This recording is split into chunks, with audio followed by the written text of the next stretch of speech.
Bum bum bum bum bum bum. Here we go now, honey. Do do do do do do do do do. Woo woo is the sound of the police. Woo woo is the sound of the beast. Everyone.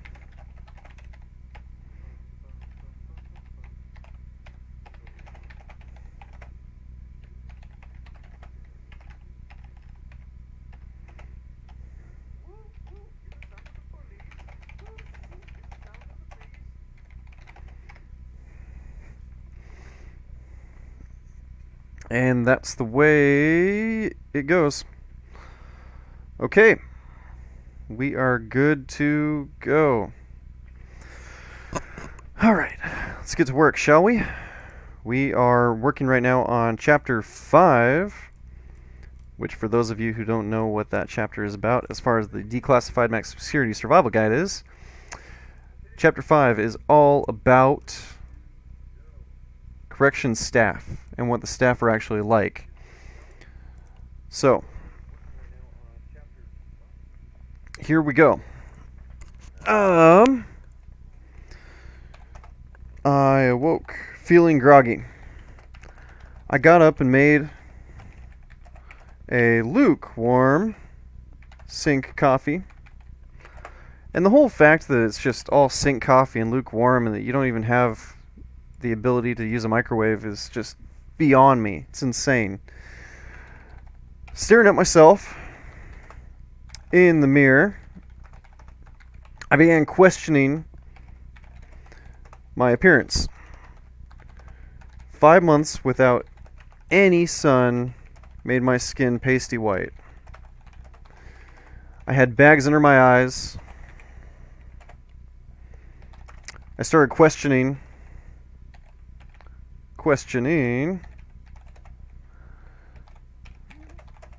if I was oversleeping, because I definitely didn't lack sleep. 5 months of growth and no beard oil available left my face looking quite caveman-like. I decided I'd have to shave before trial. And that's a big deal, guys, not being able to actually get beard oil in and get what you want to have.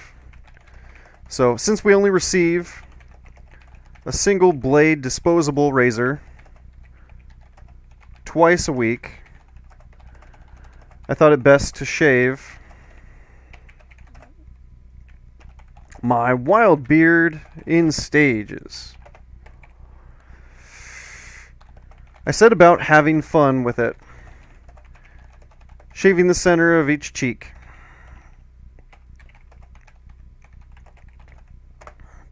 With thick mutton chops going all the way to my chin. I was the talk of the town. And by town, I mean jail pod. Do. I was the talk of the town. Next, I had the Hulk Hogan beard, which left me calling everybody brother. Sup, brother? After that, I had an insanely long soul patch with a decent mustache. And again, I'm just going fast writing the story down. I'm not worried about fixes. I'll be fixing everything in editing anyway. By this point, everyone in the pod was waiting to see what my facial hair might look like next. Finally, feeling a little mischievous and wanting to have some fun, I took everything off. Everything except for a little 3-inch patch under my nose. That's right, guys, the Charlie Chaplin. I figured for once in my life, I had no one to impress. Hey, Cookins! I am feeling inspired today. It's going to be a good day. I am looking forward to it. I had no one to impress, and I get some shocked looks and laughs out of it.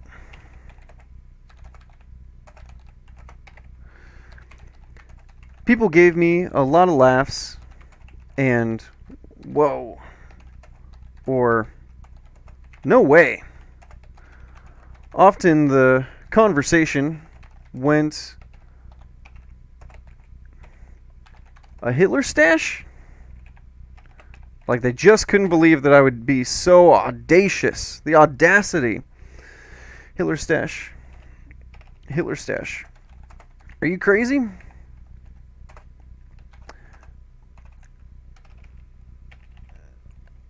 And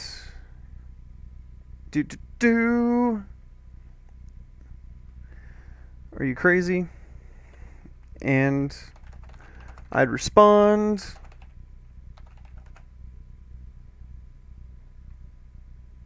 I'm just a really big fan of Charlie Chaplin.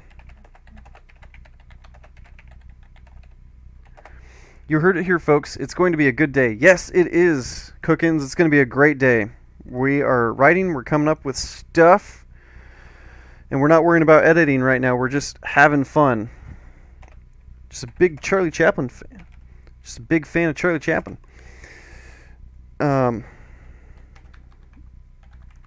Needless to say, I was a big deal. And loving the attention. If you guys know about me, I am an attention whore. Passing a heroin addict in his room, laying his own excrement. I saw McGruff. At the same time, he saw my little mustache.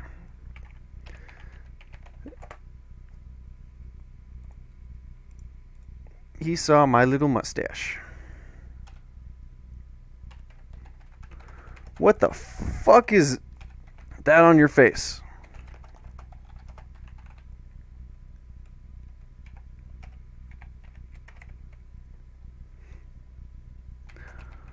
I wisely walked back to my house in silence.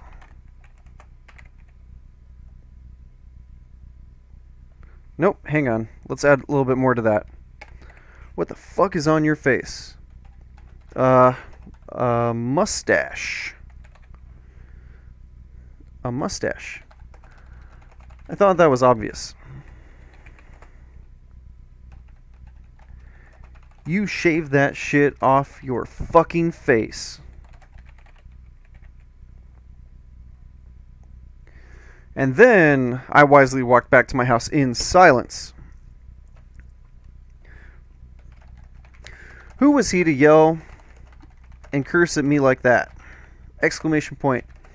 And who is he to tell me I can't have my facial hair any way I want? They already tell me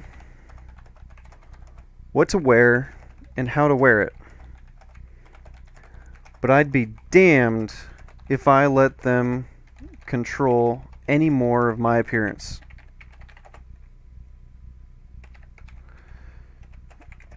It was Friday.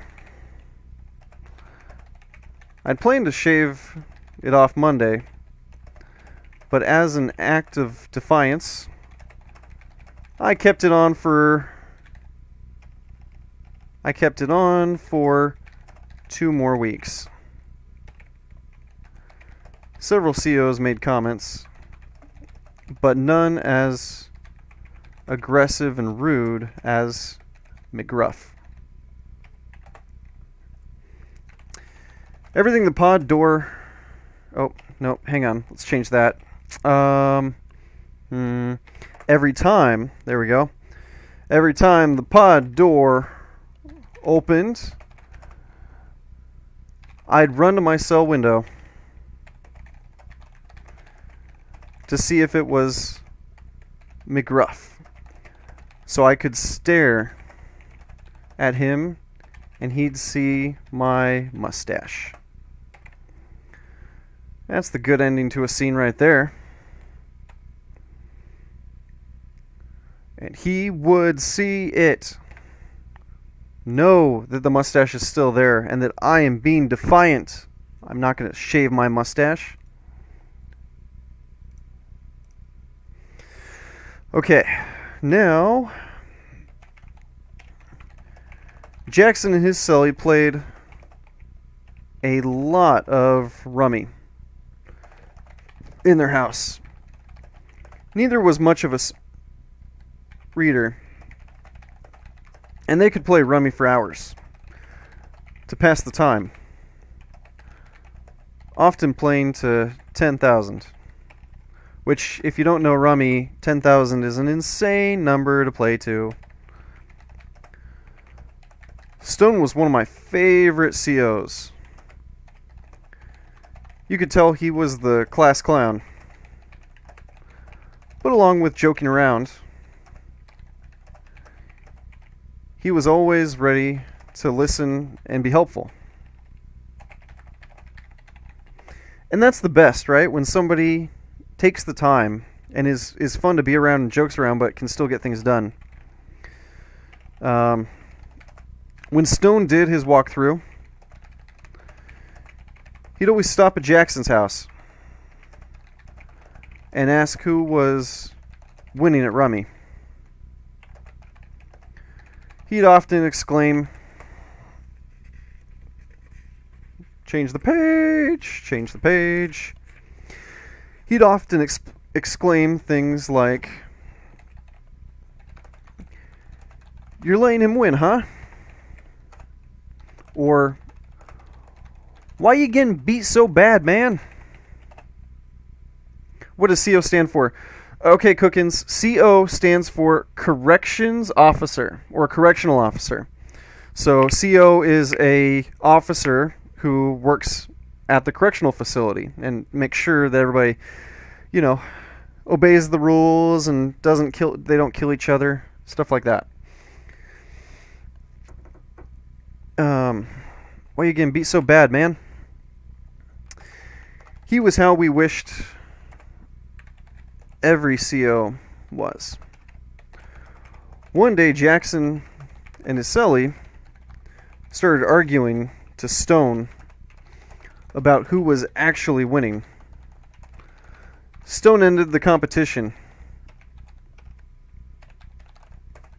by saying, you know who I think is really winning? Let's do a nice little writer. Yep. Throw a dash in there because I'm a writer and I can do that. Me. Because I get to go home to my wife. I don't think he had any idea how much his joke hurt. Especially Jackson's cellie.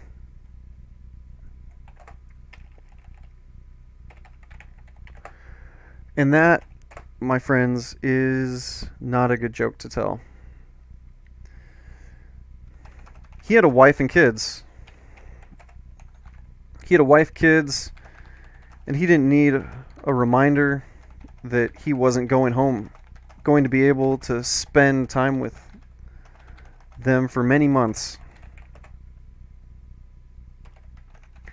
Even the best COs can forget their place and take a joke too far.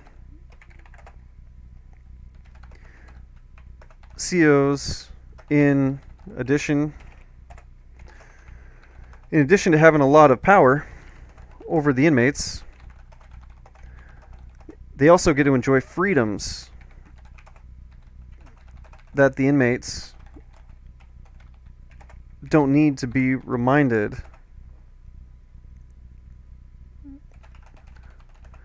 Nothing can incite a flooding of cells. Now, this was a big thing, guys. If you are mad or angry, that's a stone cold joke. All right, Cookins. Yep, you win that conversation right there. That's a stone cold joke. Yeah, you funny. Nothing can incite a flooding of cells. Now, this was something that you might not understand. A flooding of cells, when people decide that they're going to flood their cells, that's a big deal. That means water damage. That means just tons and tons of cells all together. It's like it's something that's planned, something that every single inmate comes together and says, we are going to do this thing, and we're going to do it so to ruin the CO's day. And we're doing it as an act of defiance. It's like a hunger strike. Yeah, it's something else, really. So inciting a flooding of cells. That's what we're talking about here when people decide to flood their cells. This shouldn't have the power. Flooding of cells like a deputy. Now, this was county, so all these COs are deputies. Walking into the pod, eating an ice cream cone. That happened twice. And yes, a cell was quickly flooded. That's another true story. You have COs walking in eating ice cream cones. Like, come on, are you kidding me? The inmates don't get those, and you think that they're going to just be okay watching you eat something that they would love to have and they don't get? It was the beginning of a new month, which meant I could expect cell searches soon. COs shake down cells in their groups unless they have reason to suspect drugs in a specific house. That was known to happen too. Somebody has drugs, and then you got somebody snitching because they get angry at the person, so then they get their cell searched, going, this person probably has drugs. COs all search the house. When they search, they typically have a garbage bag in their hand, ready to throw away contraband or anything that makes an inmate too happy. Leprechaun's group was just searched. So I gave him my things. I really wanted to make sure they didn't weren't taken. Weren't taken. Mostly kosher oatmeal packs and plastic cheese. So kosher oatmeal is the only oatmeal packs that we got that we could really keep. Everything else, oatmeal was on a tray, and there wasn't a good way to store it unless you put it in a chip bag, which we did every once in a while. I then set to hiding my other contraband. In jail, you're only allowed to have 3 of things. 3 t-shirts, 3 socks, and 3 books. Asking why this will get you an I just work here response. And that is one of the laziest responses, let me tell you, but they did it all the time. 3 books sounds like plenty until your family and friends start sending you books and you have that fantasy or a crime series that you still need to read the last 2 books of.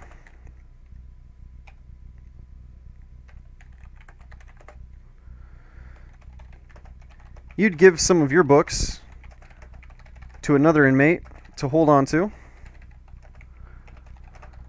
But you did that.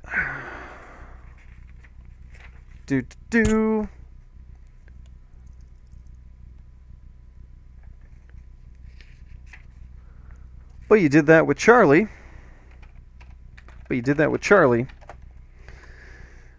And he got taken to the hole and lost you your books. Now you'll never learn if Pippi and Pony ever avenge the death of her half-brother's lover. Books were a big deal, guys. books when you're incarcerated, there's nothing to do but lay around and read. So losing a book is a big deal, knowing that you're not going to be able to read that book anymore. So to avoid this heartache, I hid my books. The place COs never found them was under the bunk, behind the bottom cubby. The downside is the books are hard to get to. I had to use a broom. When it came to keeping my chip bags safe, the best hiding spots were between the bunk's pole and the wall, under the desk cubby to the far left corner, behind the toilet paper roll, or inside the sock. Inside a sock. Inside a sock.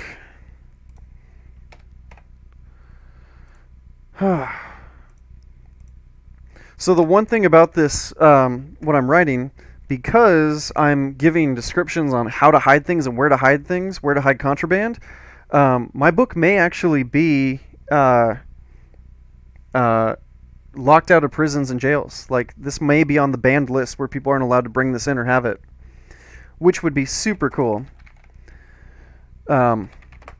Mostly because I just think it would be fun to be able to say, I have a banned book. Like, that's a badge of honor right there for any writer. A showerhead I really didn't want to lose, so I kept it in my pocket. Condiments, I hid in a chip bag. I asked why we can't keep condiments if the point of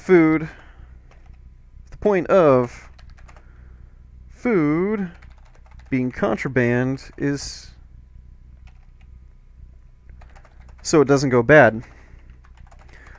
The response I got back was, that's the rules.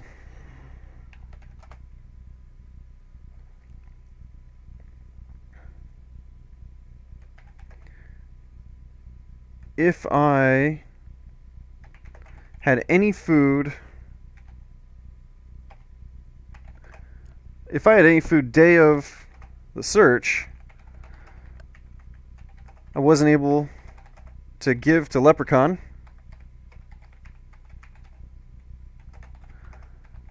I'd hide it at the bottom of my garbage bag. If you notice me tilting my head like that, it's because I wrote something sideways in the margins, and I had to read it to throw it down there. Some deputies understand that what they're looking for are weapons and drugs, so they'll ignore the little stuff. Sometimes I feel funny reading it out loud because I can always read faster than I can type, so then I have to stop reading so I can type and get caught back up. On the other hand, there are COs who will even throw away your juice packets and your organizational cookie trays. There's no telling who's going to search the cell. Some of them will even throw away your origami. Secret notes are hard to read. Yes, secret notes are hard to read. That's true. The margin ones are like, can I do this?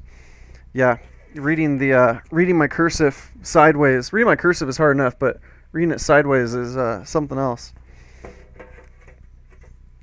But it works. And when you're trying to save paper, writing in the margins and writing sideways is the way to do it. Some of them will even throw away your origami animals.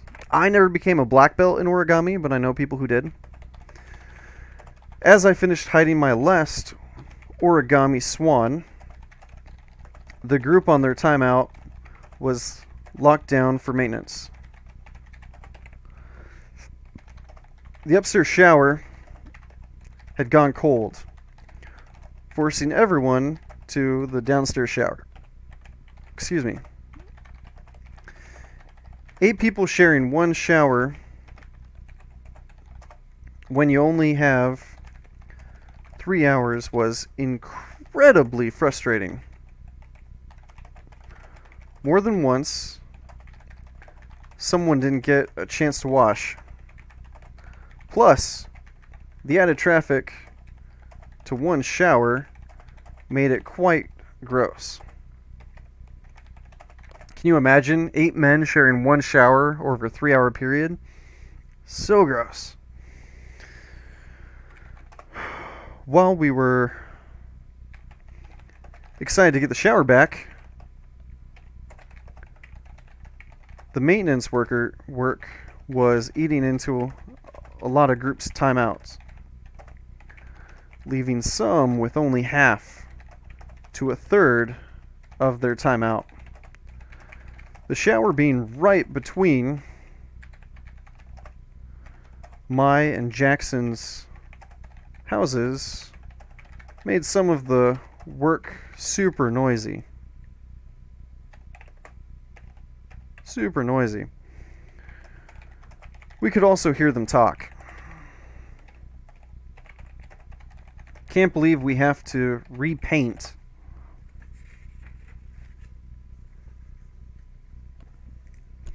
Gotta take off my watch. I'm gonna type a lot faster if I have my watch off.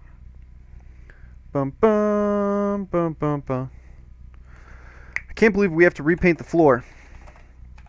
It's like, why? Second handyman. What we should be doing is painting a bullseye on the ground. I can type, I swear. There we go. No. What we ought to do is castrate all these rapists and murderers. In the Court of Corrections staff opinion, innocent until proven guilty didn't exist.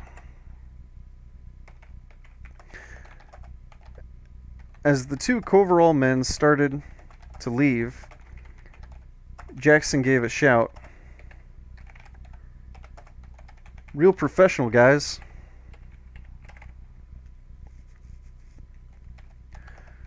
The 2 men looked at each other and mumbled back and forth in a mocking tone. Oh, real professional. Super professional.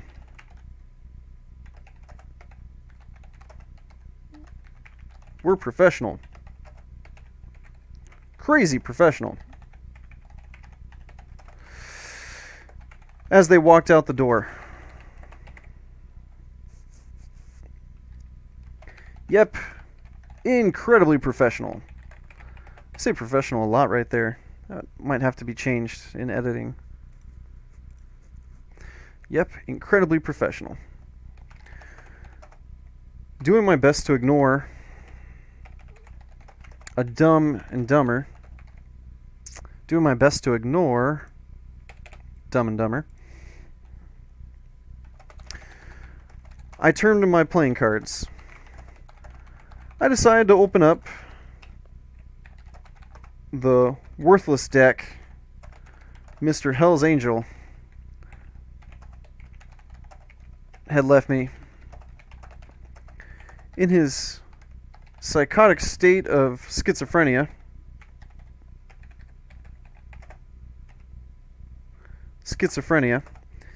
he bent every single card in half both ways.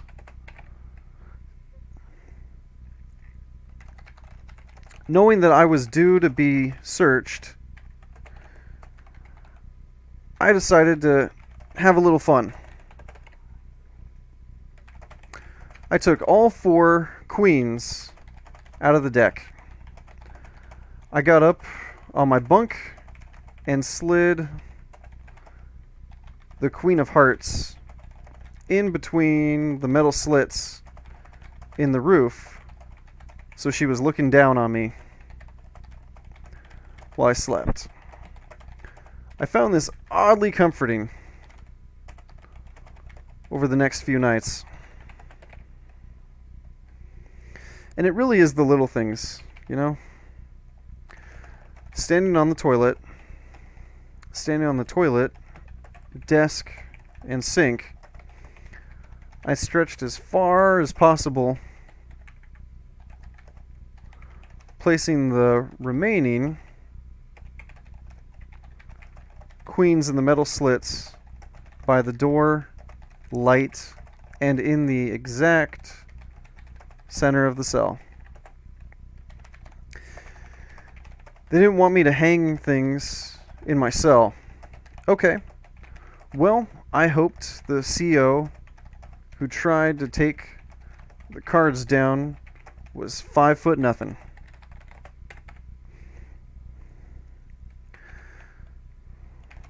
Saying up fun things for the deputies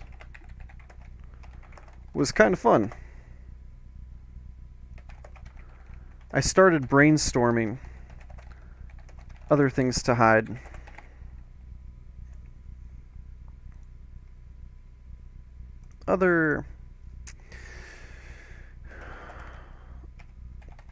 By clicking 2 soap bars together, I got a pile of soap crystals. Soap crystals or soap powder? I'm going to leave it. I'm going to leave it as soap crystals. Yep, soap crystals. I cut them up, made a couple of lines, and put some rolled up paper next to them. I'm sure the guy who snorted soap would be a conversation starter among the COs.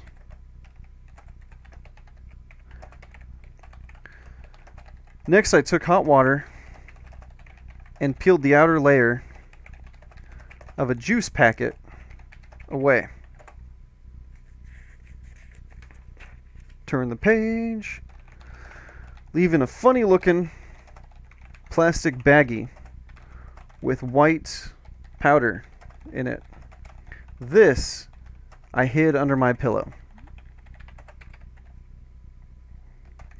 Next, I filled 2 empty shampoo bottles with grape juice and taped them together. I thought maybe it'd keep them guessing as to why.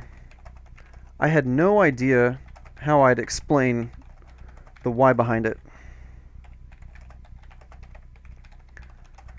Sitting at the desk, feeling proud of myself,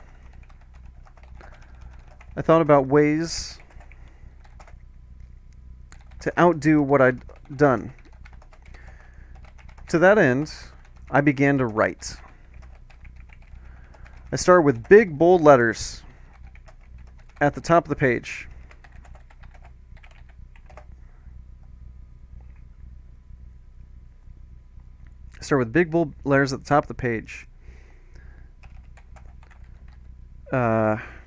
Impossible to miss. Did I really forget the P there? Impossible to miss. Deputy McGruff. I can't hide my feelings for you a second longer. McGruff, you are my soulmate. Every time you flex your athletically chiseled arms, my loins burn to enter your supple, round rear. As I stare at you now, licking your moist,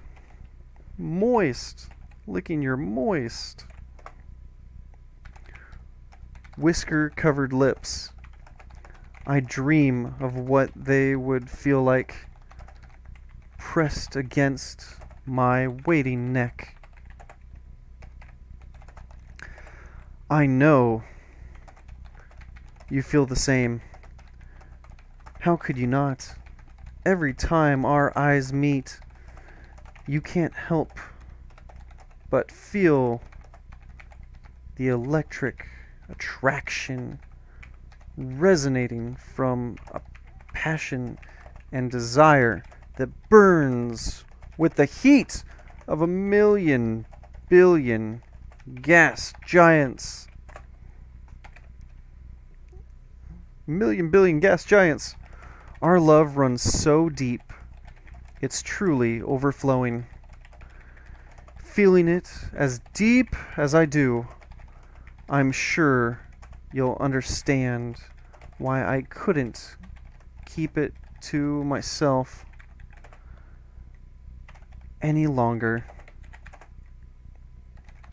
The other inmates are excited for us, and I can't wait to see where this relationship takes us. I know it's scary, but I'm sure as we begin sharing our love with the other deputies, you'll see how happy they are for us. Of course, telling your wife is going to be hard. Don't worry.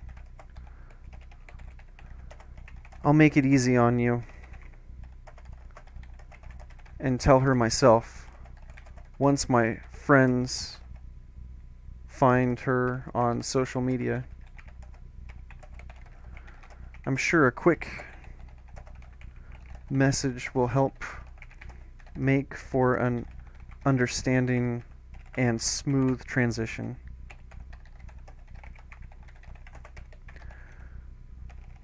An understanding and smooth transition.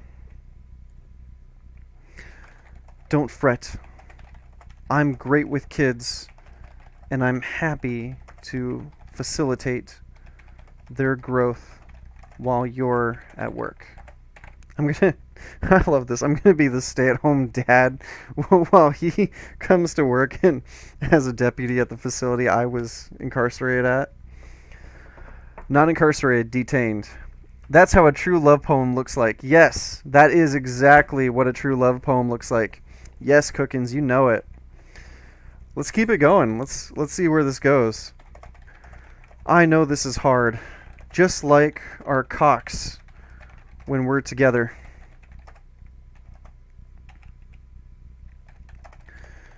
But in the end, it'll be worth it. You don't choose love, it chooses you. And I'm so thankful it's chosen us. I love that last part. Just make it super, super gay. McGruff, I will be all you need.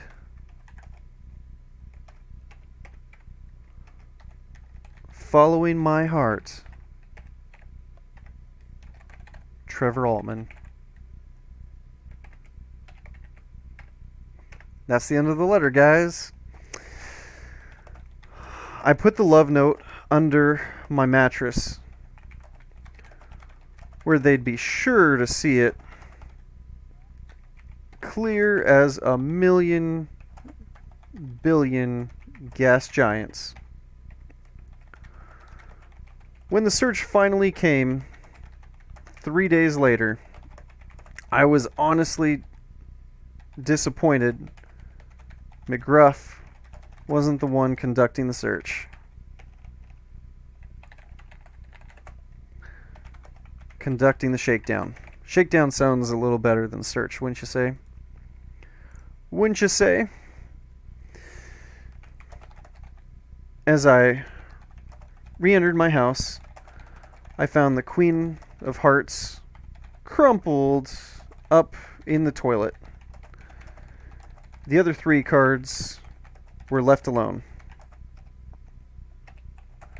I assume because the CO couldn't get to them.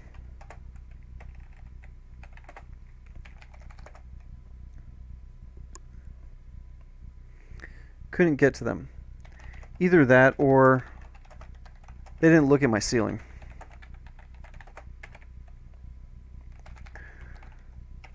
The soap lines had been... The soap lines had been wiped off the desk. The paper, baggie, and love note were all gone. I assumed the love note would make its way to McGruff. That thought made me smile a while. Smile a while. I love alliteration, don't you? Smile a while. I'm pleased to announce no real contraband was taken in the search. The next time McGruff came into the pod, as much as I tried, he refused to look my way. It's like he was trying his hardest to refute our love. I like that exchange. I think that's a pretty funny exchange. I hope you guys like it too.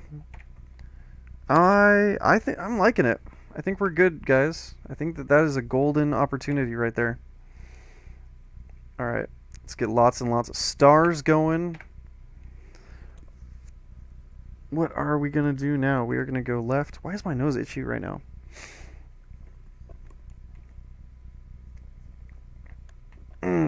Water. That's what I need.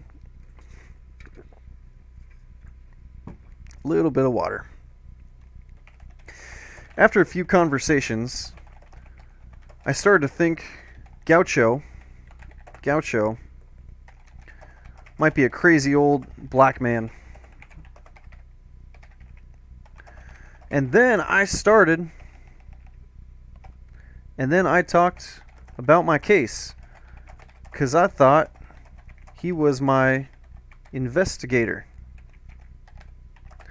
But really, it was that damn detective come to try and make me incriminate myself again. What? Conversation with Gaucho, my favorite old black man. What? I drug out the word for added emphasis. Getting Gaucho rambling about all the apparent conspiracies surrounding his case. His case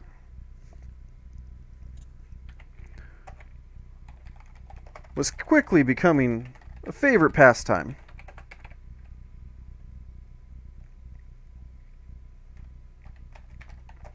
Yep.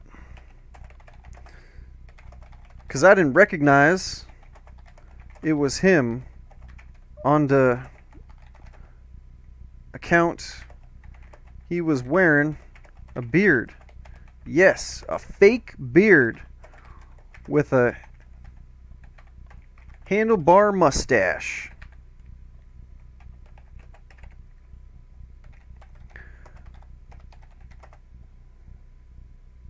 Oh, hang on. Let's add to the conversation just a little bit more, shall we? Handlebar mustache. But don't you worry. No, sir. 'Cause I got them by the balls.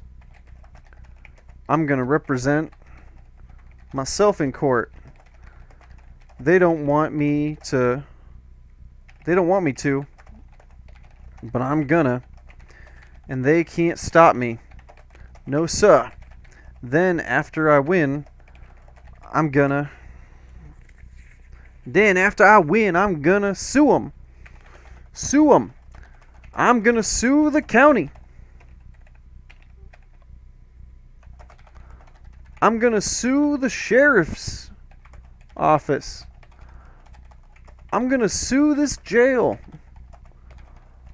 I'm gonna make a fortune. And that's the best revenge.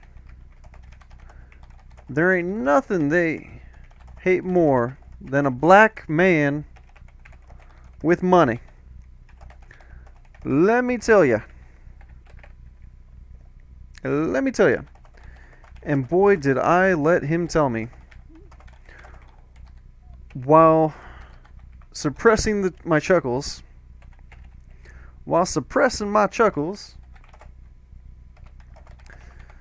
I decided nothing would make me happier than to watch Gaucho represent himself. Oh, the poor judge who has to try and control Gaucho during one of his southern rants, where he tells them youngsters how it is. If I could watch the trial, I would be so happy. Rumor wreck filled the echo pod, sending my fellow inmates and I out to the yard while the COs grabbed someone to chain up. And that's what they did. They had to chain up everybody before they moved them. They'd come for Gaucho.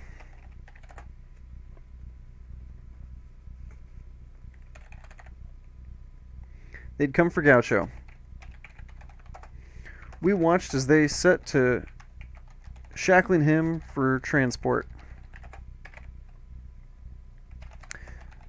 They cuffed one hand to his midsection, then went to cuff the other as Gaucho interrupted. "Ah,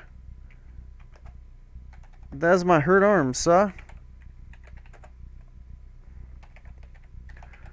"Okay," replied the deputy. "Well, I need to cuff you." No, you don't. They ain't been cuffing me. And I've got doctor's notes and paperwork and everything.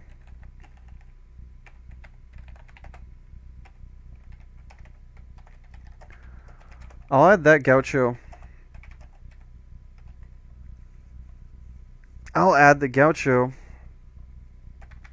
had been to the hospital several times for his arm and shoulder.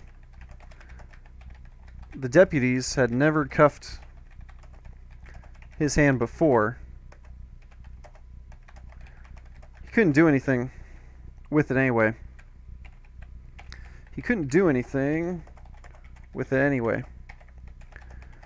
The CO tugged his arm, and Gaucho gave a yelp of pain.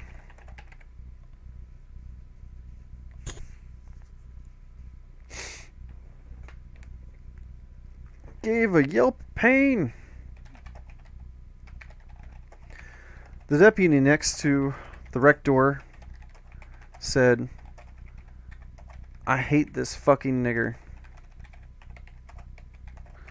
in a hushed but still audible tone.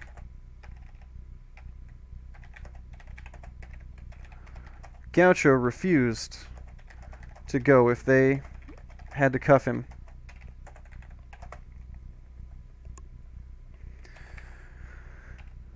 Then the judge issued a drag order.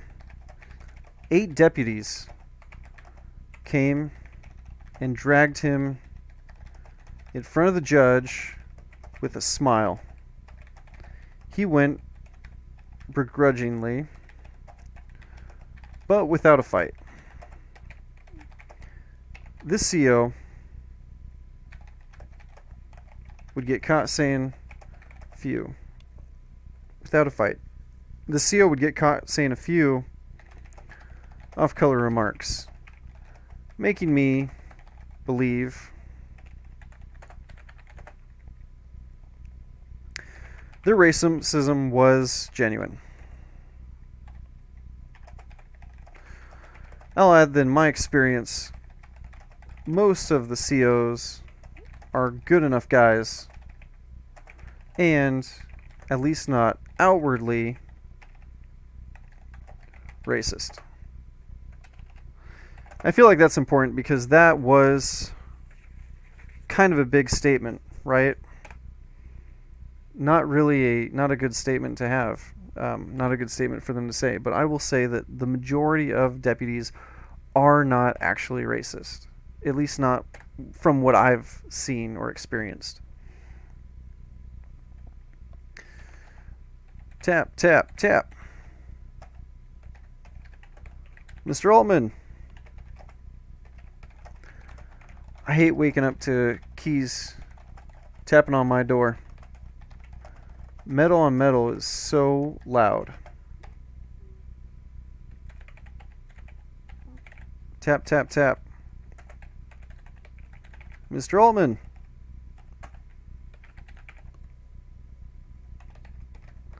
Fine, I'm up. I stumbled out of bed, wild hair flowing in my Jew fro. Yes. 2 COs are at my door with paperwork. Mr. Altman, we're here to give you paperwork so you can prepare for your disciplinary hearing.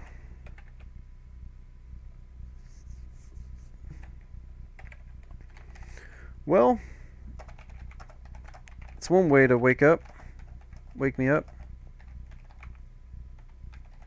Disciplinary hearing. Yes. For what?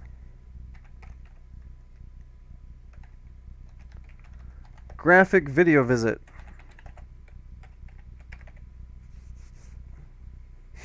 Graphic video visit. Dun dun dun. Oh. I stood in shock. Not sure what to say. I'm sure surprise was all over my face. Don't worry. You aren't going to the hole or anything.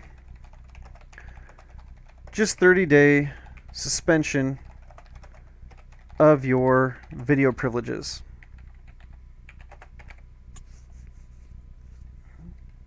Wait. I can't go a month without seeing my family. Video privileges. I took the paperwork as they closed the door slot and left. As they closed the door slot and left. Well, that was the last thing I expected in the morning. Waking up to a major infraction.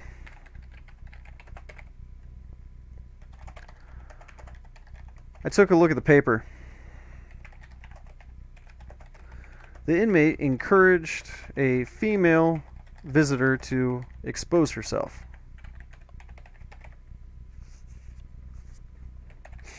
Yes, I did. And what a female she was, too. Blonde-haired, blue-eyed beauty. With an ass for days. How could I not ask her to take off all her clothes and slowly crawl towards me? I hadn't enjoyed a woman's body in over 150 days, which is a crazy long time when you think about it, right? 150 days? That's insane. Oh my gosh. The sight of the female form was an image to covet and treasure. How could that be wrong?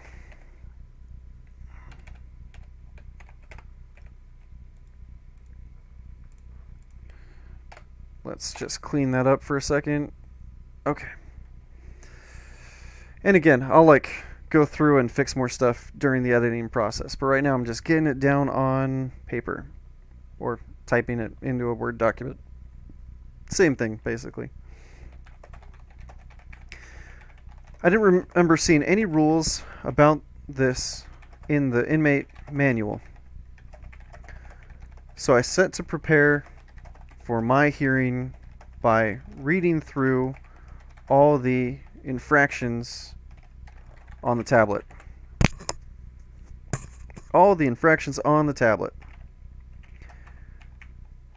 A disciplinary hearing sounds like a big ordeal, but it's really just two COs asking you what happened, or more acutely, why you did it. They also ask you the questions right in the middle of the pod where all the other inmates can hear, which is super wrong, by the way. Given the nature of my infraction, I didn't appreciate this in the slightest. I explained to the deputies, I guess my infraction wasn't worth a sergeant's time. The manual didn't say that what I did was an infraction. Yes, it does, replied the deputy. No, it doesn't.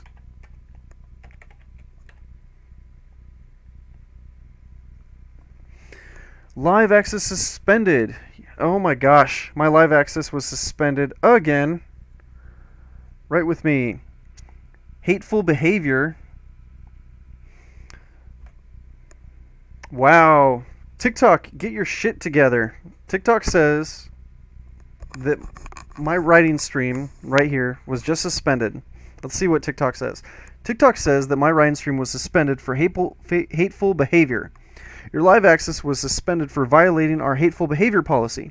We do not allow content that attacks, threatens, or incites violence against or otherwise dehumanizes an individual or a group on the basis of protection attributes, including but not limited to race, gender, sexual orientation, or religion. Uses or includes slurs unless the terms are reappropriated, used self-referentially, such as in a song, or do not disparage. Praises, promotes, glorifies, or supports any hateful ideology.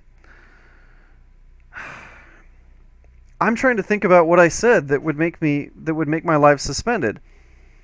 I can't think of one. It's a story. I'm writing a story. It's not hateful. I'm not being hateful. Submit appeal.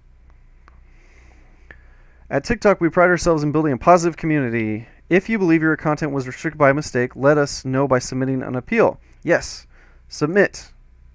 Hateful behavior. I was not being hateful. Thank you very much. Okay, the appeal has been submitted.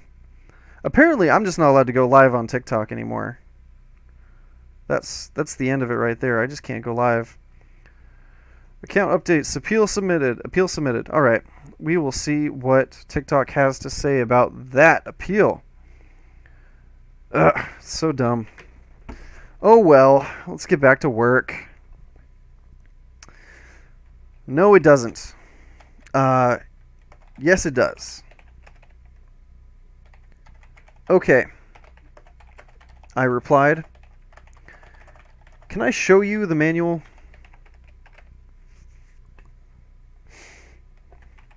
Sure. I brought up the manual and showed that the only example of video visit misuse were things like sharing your PIN and allowing others to make visits for you. This isn't the updated manual.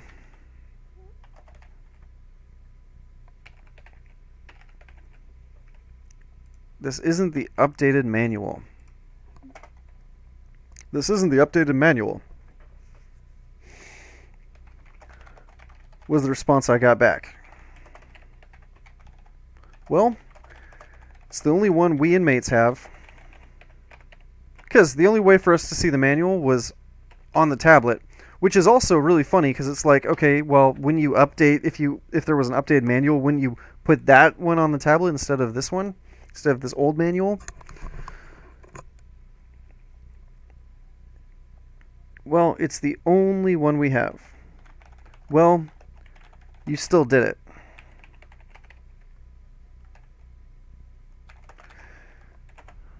I didn't know. I didn't know it's a major infraction.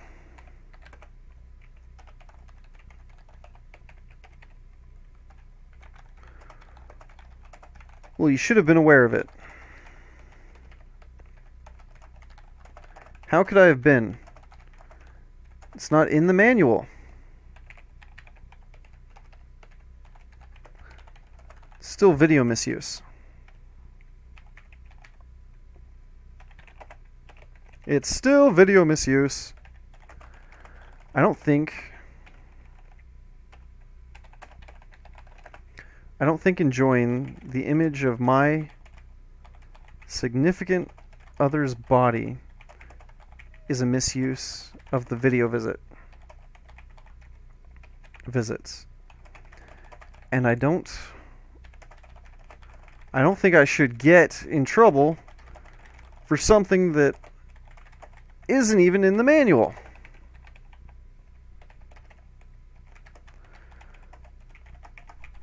The deputy gave a sigh. Will you sign the form saying you understand the infraction? No. I also don't think I should get no visits with my family for 30 days for something not listed as an infraction in the manual.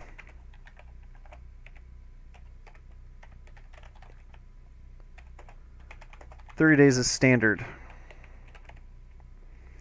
This entire conversation just shows just how awful the deputies really are. Like, come on. You understand what I'm saying, and you're just giving me back the same canned jargon that you're taught to say. 30 days is standard. This isn't a standard situation. And 30 seems excessive. 7 or 10 is more than sufficient.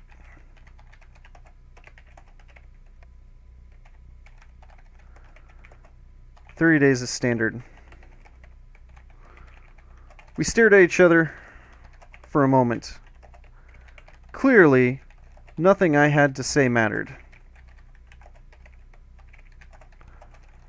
"Are you going to sign this?" he asked. "You don't have to."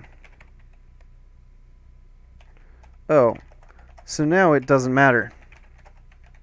"It doesn't even matter." what I do. It's the same outcome if I sign it or not, then I guess I won't. Figured then I wasn't really admitting to anything.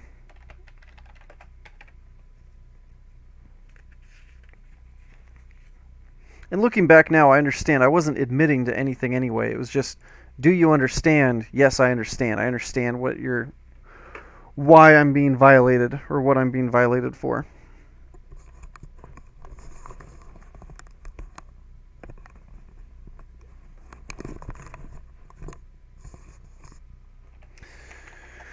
Jail is a true bureaucracy,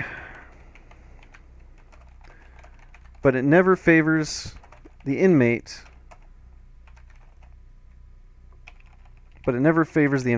Even when the inmate discovers the I hasn't been dotted.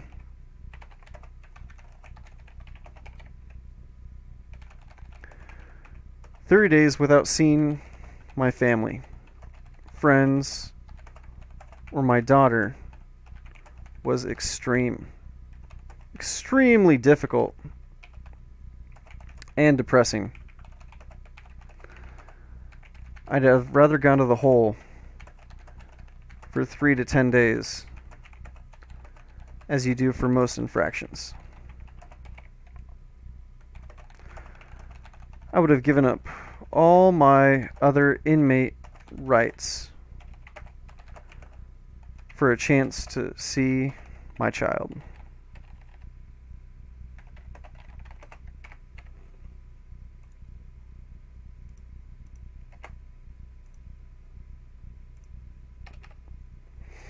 For a chance to see my child. And next scene.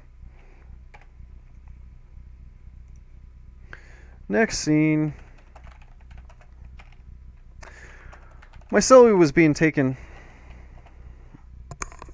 Oh my gosh.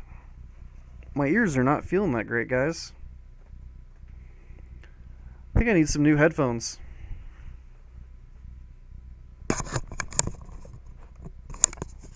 That's better. My cellie was being taken to the hole, giving me the house to myself. Again. As the CO gathered up the last of his things and left, I hopped on my bunk. I closed my eyes with a smile and threw my hands down my pants. When you're stuck with a cellie,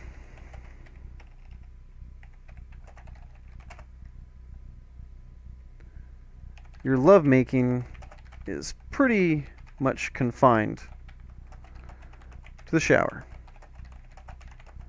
I don't know how science says it's possible, but water makes a man's lovemaking dry and uncomfortable.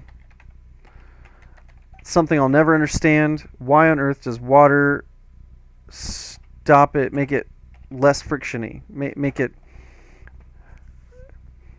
more frictioned, make it less enjoyable with too much friction?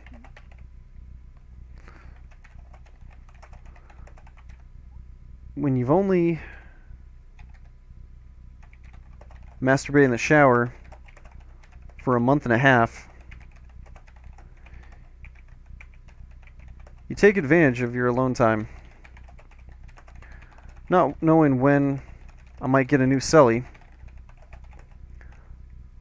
I leapt into the throes of self-pleasure.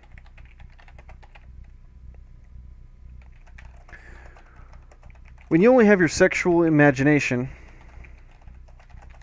to work with, you'd be surprised the things your mind comes up with.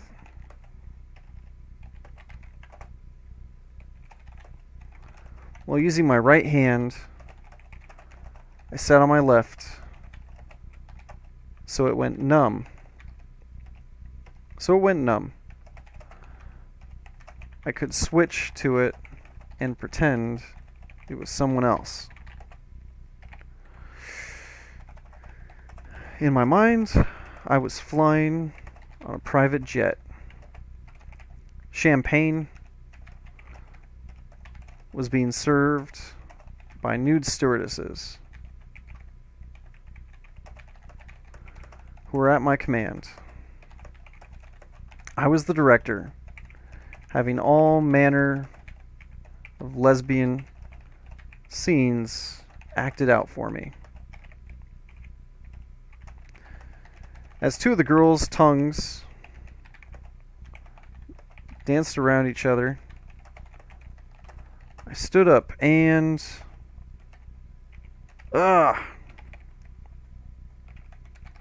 After so long incarcerated,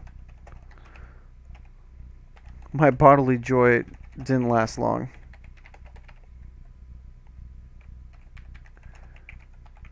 Feeling satisfied, weak, and deflated, I took off my left sock and mopped up. Laying on the bunk, prepping myself for... Turn the page, Trevor. Turn the page. For round 2. I heard the pod door open. I could hear the COs. Come up the stairs before making it to my cell. Rec yard, gentlemen. What?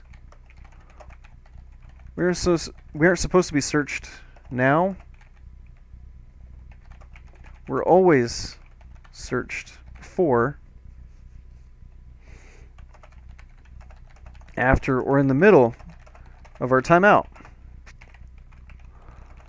Walking to the rec yard with my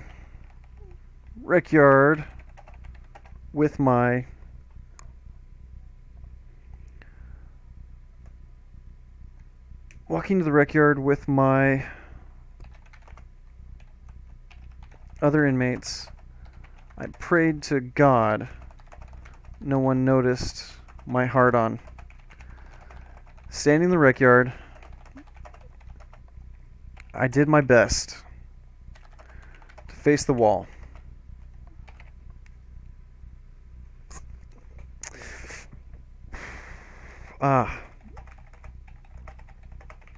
Why do you only have one sock on?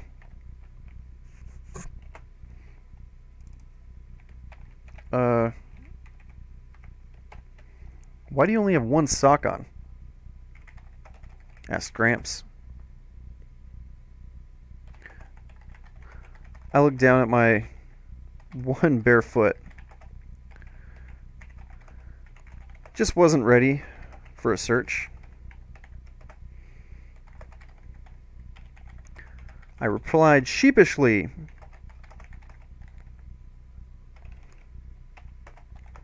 He let it go at that, and I did my best to ignore.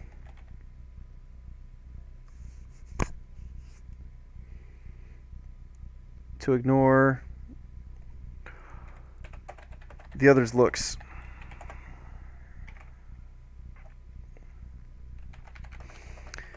There in the middle of my cell,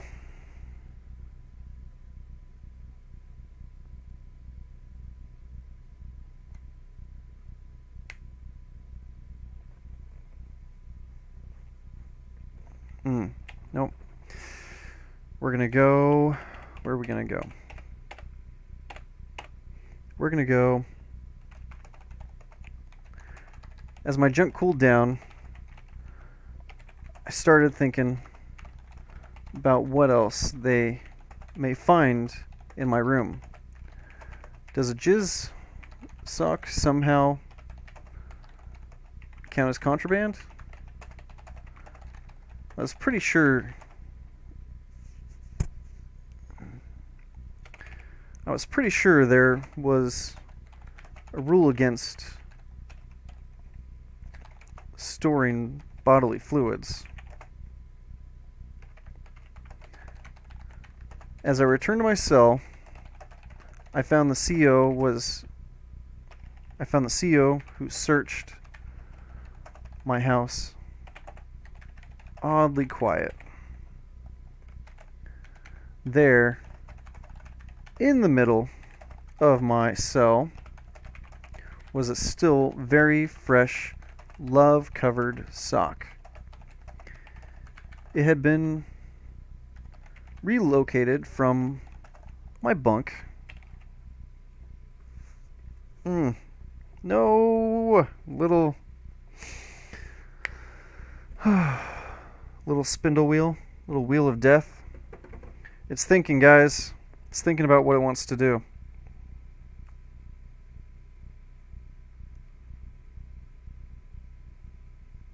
I'm a wheel, so I spin around and around. I'm a wheel, so I spin around. Yeah, yeah. Enjoying myself, spinning round and round. Spinning around, spinning around. Yeah, yeah. Yeah. Yeah, yeah. Yeah. Yeah. Yeah, yeah. I'm clearly a great rapper. I'm the stone that the builder refused. I'm invincible, the inspiration. The ladies sing the blues. I'm the spark that makes the idea bright. The same spark that lights the dark so that you can know your left from your right. I'm the ballad in your box, the bullet in the gun, the inner glow that lets you know to call your brother son. The story that's just begun, the promise of what's to come, and I will remain a soldier until the war is won.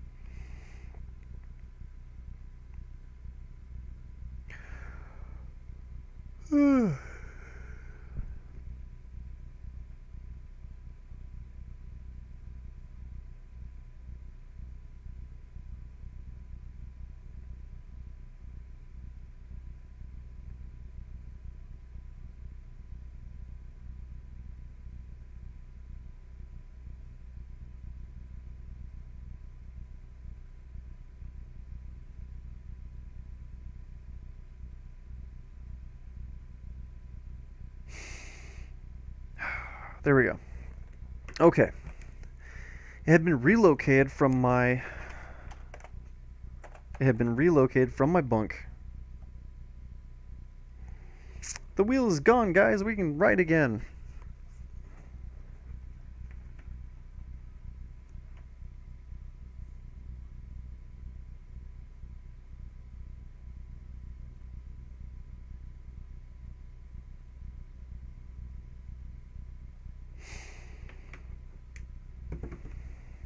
Okay.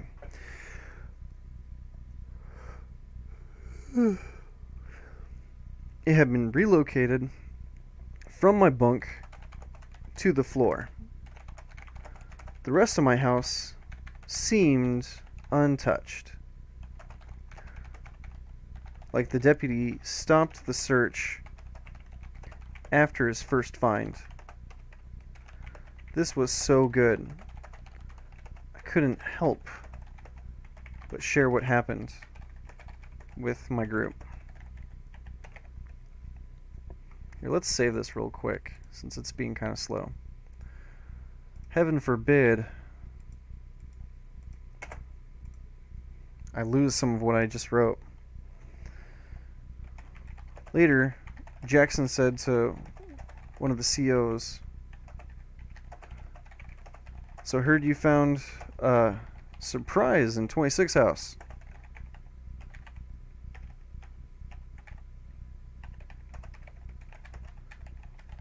The deputy's face went red as he quickly said, "Oh, that wasn't me," and left.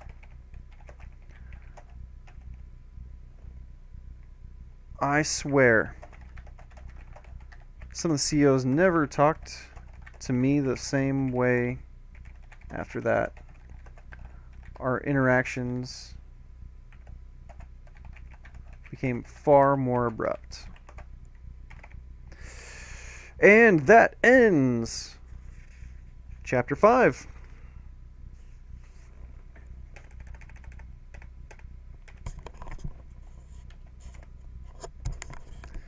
So let's see here. We have. Dun, dun, dun. Oh, no. Don't need that. Thank you. Okay. 16-point bold. Chapter 6. Bad Celly. There are a lot of bad cellmates, let me tell you.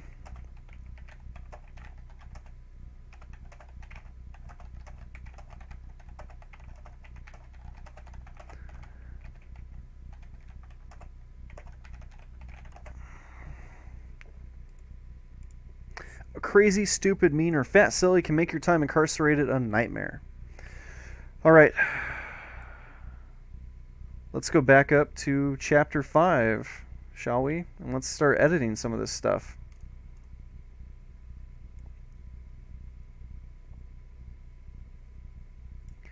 Corrections staff.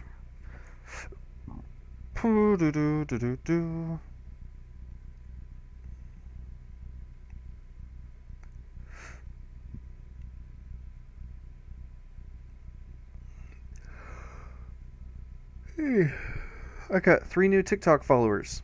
That's so cool. I so appreciate you, TikTok followers.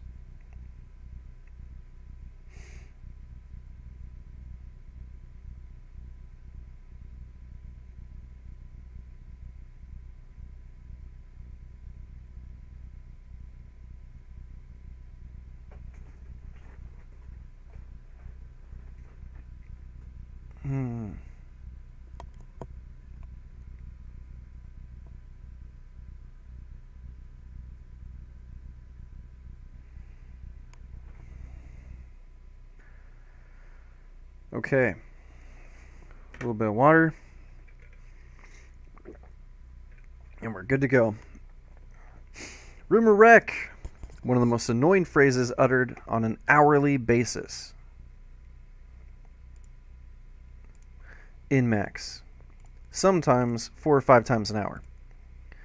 When the group that's out hears the rumor wreck shout. Here's the rumor wreck shout. They move to get locked in their cells or the rec yard. This shout happens for many reasons. Most of them involve moving an inmate. Anytime someone is court, one of the most annoying phrases uttered on an hourly basis in max. Sometimes 4 or 5 times an hour. When the group that's out hears the rumor wreck shout, they move to get locked in their cells. This shout happens for many reasons. Most of them involve moving an inmate. Anytime someone had court,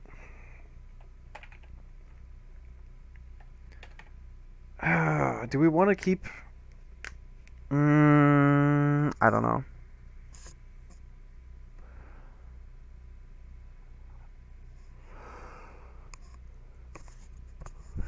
Do we want to keep it all current, or do we want to put it all in the past tense?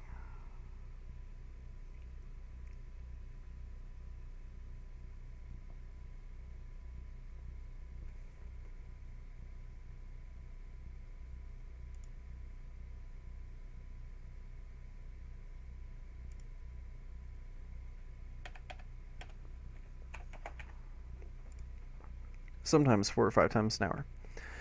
When the group that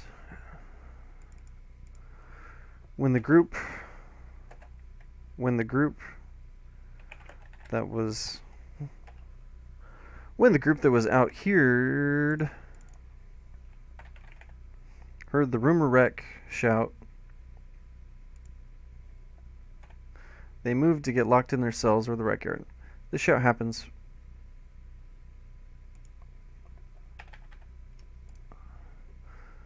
when the group that was out heard the rumor wreck shout, they moved to get locked in their cells or the rec yard. This shout happened for many reasons. Most of them involve involved moving an inmate. Anytime someone had court, a professional visit, a mental health evaluation, or a dozen other things, they had to get shackled up so they couldn't hurt anybody. Meanwhile, everybody on their time out got locked down. Standing around waiting for them to leave can be standing around waiting for them to leave.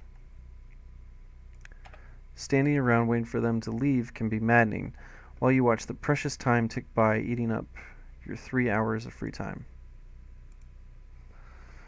Let's change that up. Standing around waiting for them to leave can be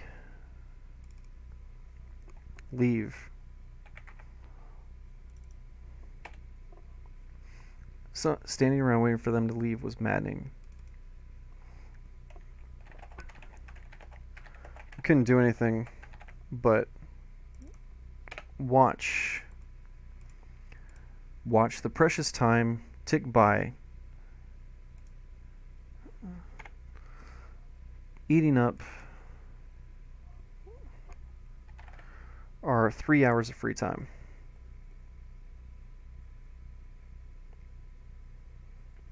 Today, the shout came from a not-so-nice CO McGruff.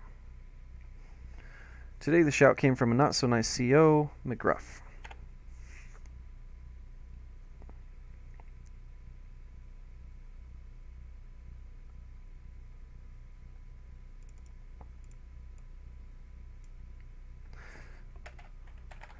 This was for an especially long lockdown event.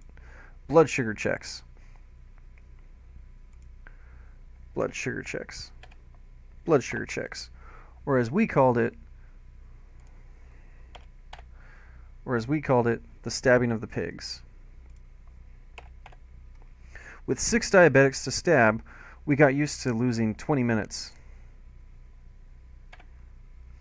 20 minutes of our 180 minutes of semi-free time. Lucky for us, the nurse stabbing the pigs today was red, at 5'2", 100 pounds, with a spankable bubble butt. Bubble butt. Bubble, bubble, bubble butt. Bubble butt. At 5'2", 100 pounds, with a spankable.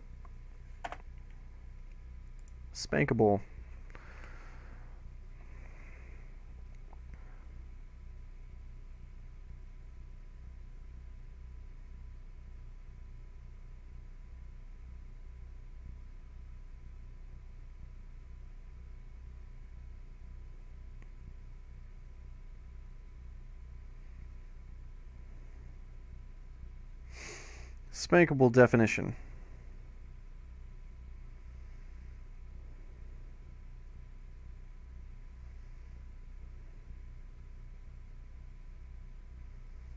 Yep, good. Okay. We are good to go. Spankable. I'm leaving it like that. At 5'2", 100 pounds. At 5'2", 100 pounds.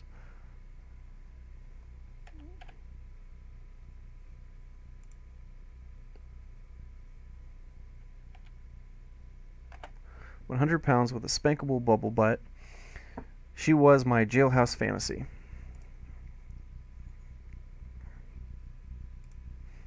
Can I just do that? Hey, it does let me do that. Okay, cool. After several months in close custody, I started to miss everything feminine. I dreamed of a woman's touch. I laid in bed trying to remember what a girl smelled like. Even non-sexual things were deeply missed. I'd have done just about anything to get a long, comforting hug and just be held. Maybe smell the top of the feminine forehead while I was at it. But here I was in Dicktown, where penis jokes and genital drawings abound. It got to the point where even just the presence of a female was comforting. Unfortunately, all the female COs were mean, distant, and unattractive. The nurses, while not cold, The nurses, the nurses, the nurses, while not cold, were all fat. We're all fat or old as dirt. The nurses, while not cold, were all fat or old as dirt. Red was the sole source of feminine energy that perked up my day and filled my fantasies. She may only be a 7 out in the world, but she was a jailhouse 10 plus plus. As I stood in the rec yard with 7 other inmates straining... Rec yard. Hang on, guys. No, I'm leaving Spankable the way it is, but I'm changing. These all need to be hyphenated, don't they? Rec yard. Rumor rec. Rumor rec shout. Spankable. Bubble butt. Bubble bubble bubble butt. Bubble butt. Maybe smell the top of the feminine. Maybe smell the top of the female forehead while I was at it. But here I was in Dicktown, where penis jokes and general drawings abound.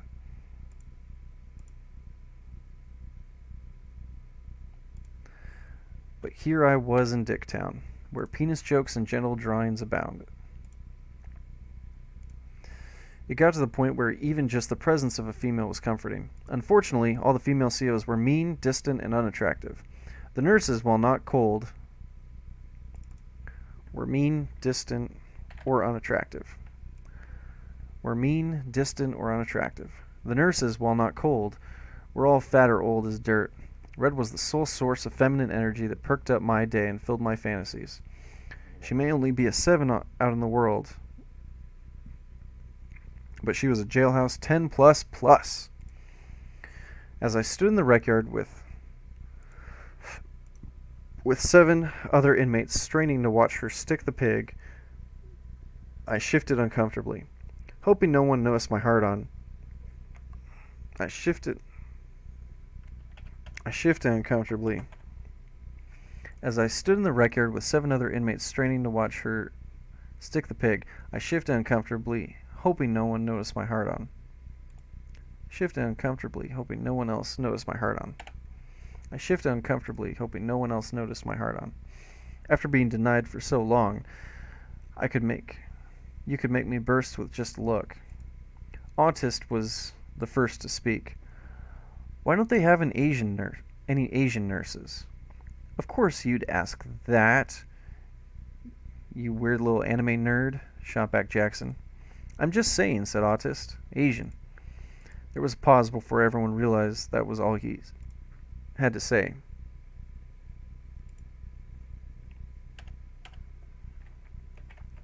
You're crazy, I said. She's great. You're only saying that because you're in jail, replied Jackson. She ain't got no body.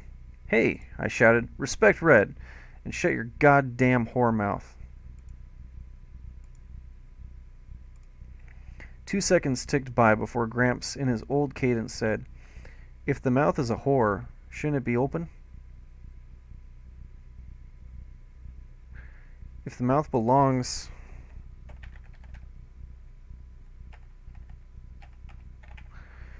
If the mouth is a whore, shouldn't it be open? It was so funny and absolutely unexpected from him that everyone in the rec yard just about died laughing.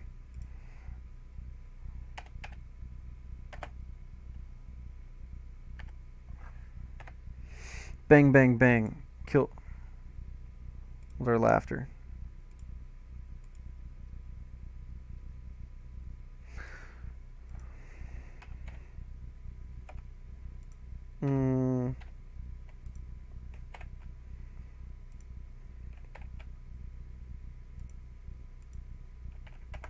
Bang, bang, bang, kill their laughter. It was McGruff at the rec yard. I'm almost tempted to go through and capitalize all these R's for rec yard. The rec yard door. Don't fucking harass the nurse.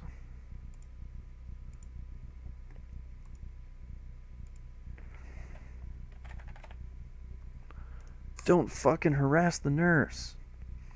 We weren't even talking to her, and we're behind a locked door, but no one was about to argue. It was always better to agree with the CEO, or stay silent. I stayed silent while Jackson nodded stupidly. Yes, sir, boss. No fucking boss, yelled McGruff. BOSS is an acronym inmates call COs. It stands for Big Old Sack of Shit. Big old sack of shit.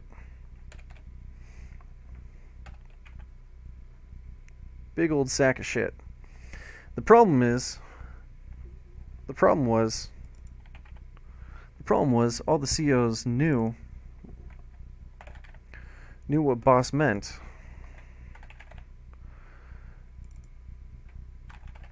So it didn't really work anymore.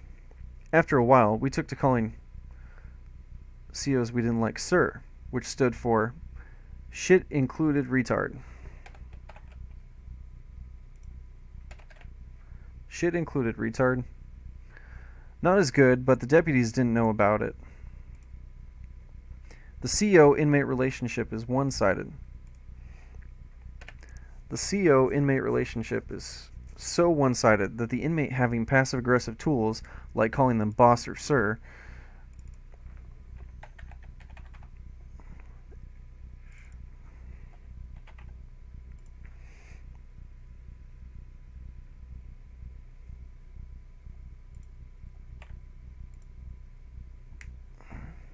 helped let off some steam and keep big blows from happening.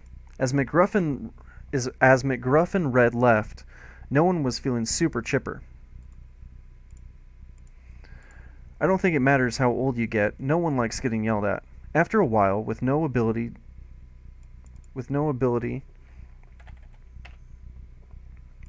to stop the yelling or means of retaliation,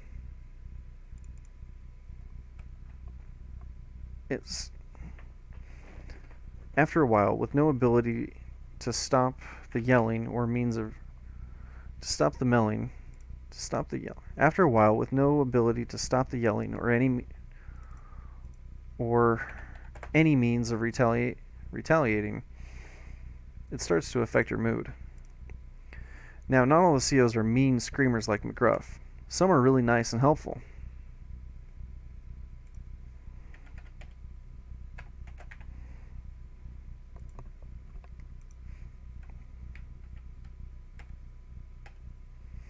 I was fortunate enough to have a huge network of family and friends to support me. The downside was all the cards and letters took up all the space in my cubby. I wanted to keep all the thoughtful things people had written to me, so I decided to have them kept in the property the jail holds for you until you leave.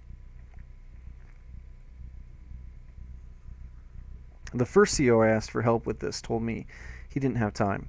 The second said he didn't do that. When I asked who did, he said, I don't know, I just work here. I don't know, I just work here. I just work here would turn out to be a popular response to most of my questions, used by several different COs.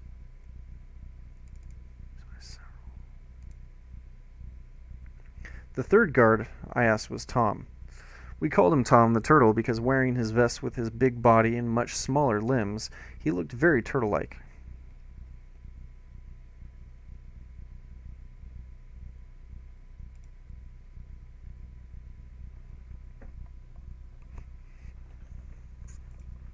Unlike the other deputies, Tom the Turtle looked me in the eyes, listened to me, and was helpful. Oh, sure, I can do that. Give me some time, and I'll come pick them up from you in a little bit. And the Turtle was as good as his word. Once I figured out who the kind and helpful COs were, and took to only interacting with them, my incarcerated time got a lot easier. And the Turtle was as good as his word. Once I figured out who the kind and helpful COs were,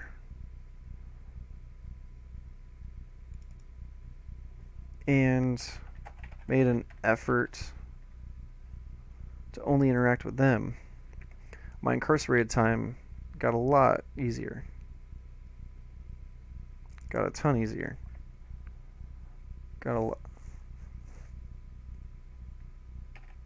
got way easier. I sat watching my cellie closely. He just found out that because his mom was a witness in his case, the courts weren't going to allow him to have any contact with her. His mom was his only family and support.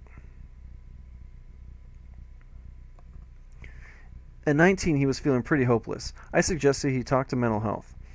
Maybe they could offer support or even suggest supervised contact with his mom so he could at least hear her voice. He pressed the button and the speaker box came to life. Hello? Hi. My cellie said into the speaker, I'd like to talk to mental health, please. Are you suicidal? No. It sounded like he wasn't sure. Then fill out a medical kite. Oh, okay. Could a guard maybe... Oh, okay. Could a guard maybe bring me a medical kite to fill out then, please? Fill out then, please?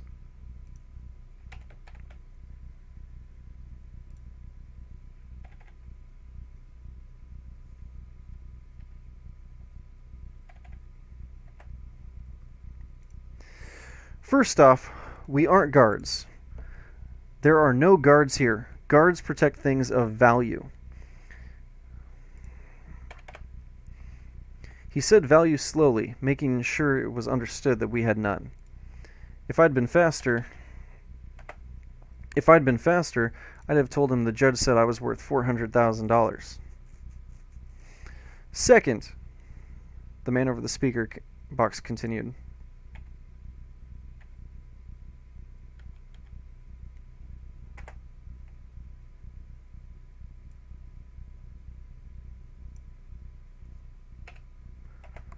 Second, you can't get a kite during your timeout. You can get a kite during your timeout. I'm not out until 6 p.m. tomorrow, my cellie replied. Okay. A moment of silence passed before my cellie replied, so if I said I was suicidal, could I talk to mental health right away? No, but we'd strip you of all your clothes, put you in a padded smock, and lock you up all alone in suicide watch. More silence before my cellie let an okay escape his lips. The young man standing in my house looked at me, lips trembling, trying his best not to cry. I'm sure he was afraid of what I might do or say if the waterworks started. I played it off, calling the CO an asshole. And trying to get his mind off his circumstances and on a card game. As we got talking, it turned out he was suicidal and without hope. I made him laugh by going through his options to take his own life.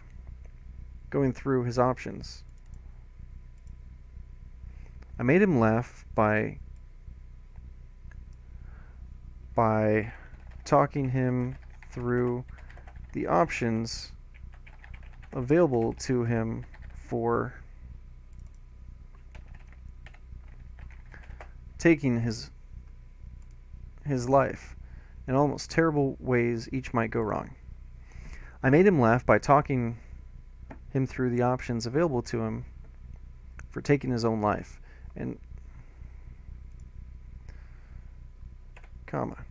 I made him laugh by talking him through the options available to him for taking his own life, and all the most terrible ways each might go wrong.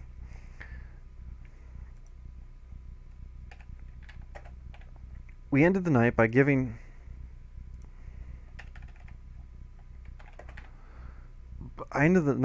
him some Bible verses to read. He found some good stuff in John.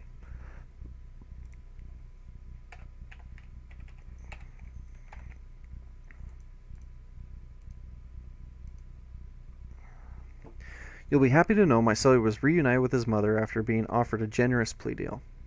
I think some COs forget that it's often not what they say, but how they say it. They've also been taught that inmates are all terrible people who they need to keep under their thumb, or they'll walk all over them. While that may be true for some, most are people just waiting patiently for trial, or doing a bit of Most are just people waiting patiently for trial or doing a bit of time.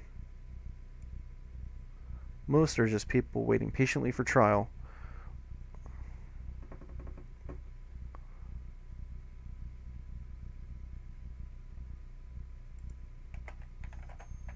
While that may be true for some in jail, most are just waiting patiently for trial or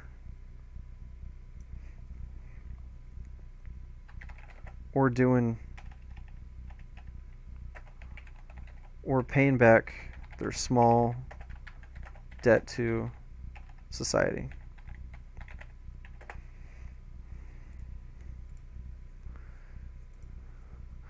People are just waiting patiently for trial, or, while that may be true for some in jail, most are people just waiting patiently for trial or paying back their small debt to society. The CEO's job is in large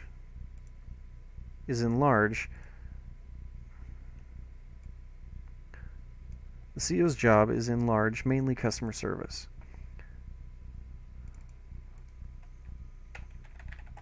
They make deliveries, answer questions, and help inmates function properly. Proper communication should be the emphasis on every correctional employee, and in my observations, it's sorely lacking.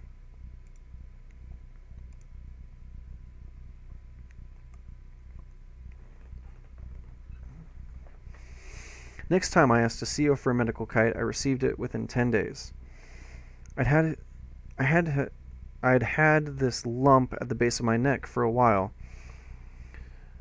and I was told it was likely cancer.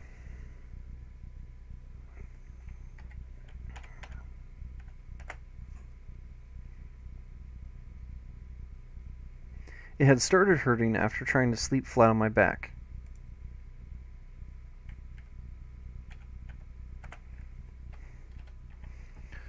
So with my mother's urgings,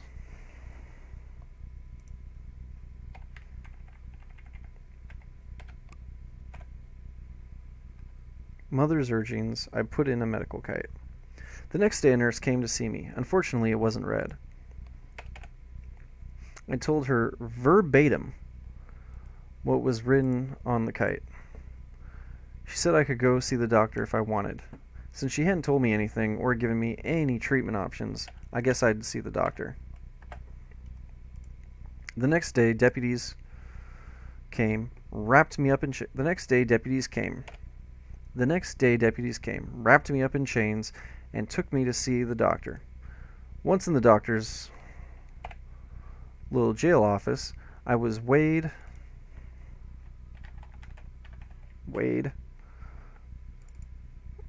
and measured. I'd gained 8 pounds since being incarcerated. Since being detained. I shrugged it off as stress weight. The doctor then saw me in my chains. He felt my lump and told me it wasn't lymphoma, but lipoma. Similar but not cancerous. But not lipoma. Similar but not cancerous. I told him it hurt to sleep on it, so he told me not to sleep on it. Whoa, no wonder we pay doctors so much.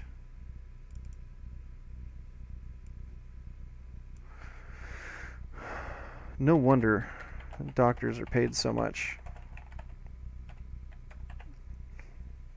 I asked if there was anything he could do. He said no. It isn't. He said no because it wasn't medically necessary. Our entire conversation probably took 3 minutes. A few days later, I was surprised when I got a bill for $10, citing a doctor visit. Citing the doctor visit. A few days later, I was surprised when I got a bill for $10, citing the doctor visit. I felt a little ripped off. I never got a good reason why the jail's medical can't be charged insurance. Why the jail's medical couldn't be charged insurance, forcing people to pay out of pocket for all their medical needs, especially those requiring insulin or expensive medications, when they have insurance that covers their needs seems wrong. Forcing people to pay out of pocket for all their medical needs, especially when they have insurance that covers their needs, seems wrong. seemed wrong. One time, the place to ask the CEOs, the time and place to ask the CEOs for anything was at the door to the pod during your timeout while the deputies did their hourly walkthrough. Juanita, a grumpy and lumpy woman in her early 50s, was at the pod door today. Most female CEOs seem to be in constant state of irritated anger, like they're on their periods and can't wait for their aggression to take their aggression out on somebody. Because of Juanita's constant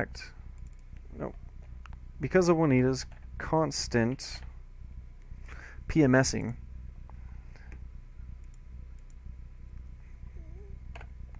we took to calling her Mad Cow.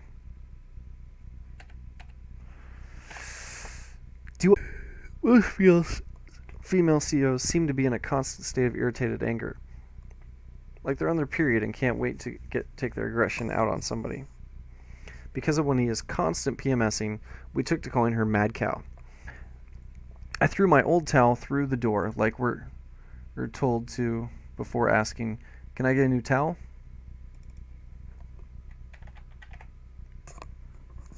I threw my old towel through the door like we're told to before asking. I threw my old towel through the door like we're told to.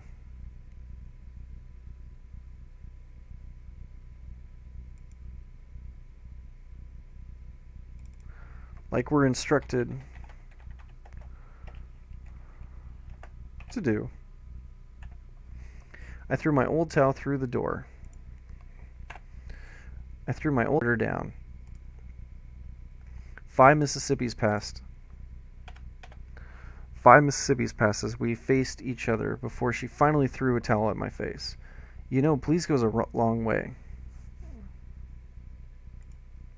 I wanted to scream, yell, and curse, but I simply turned away and walked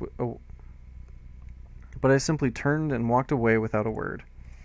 How some of the CEOs talked down to inmates was infuriating. Inmates are adults and should be treated as such. At this point, I'd been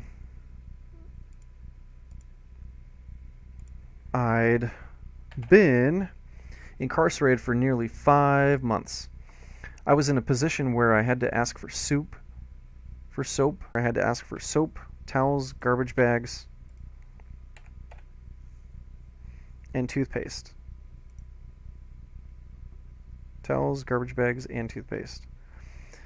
That meant I was asking a deputy to give me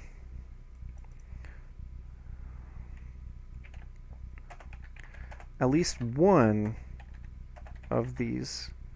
That means I was asking a deputy to give me at least one of these basic essentials multiple times a day, every day of my life.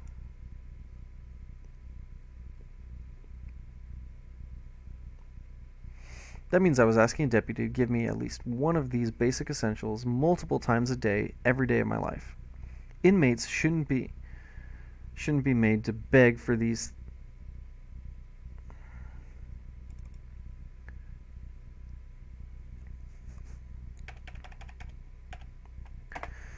Inmates shouldn't be made to beg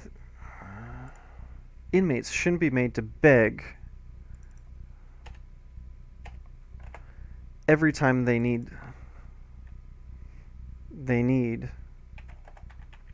an essential item.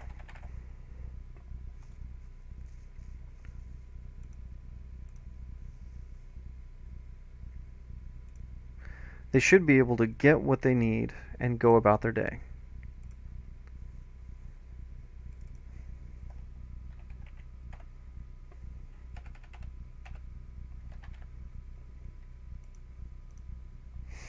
They should be allowed to get what they need and go about their day. Yes, yes, yes.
To worry something means to pull, twist, or bite repeatedly.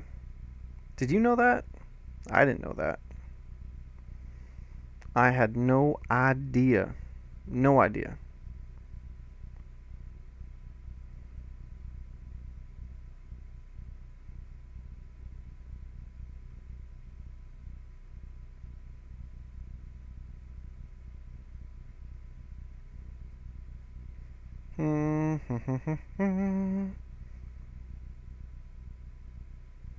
And close. They should be able to get what they need and go about their day. After being talked down to and made to feel inferior for such a long period of time, I can understand why some inmates turn violent. The amount of pent-up anger and aggression in a single pot is staggering.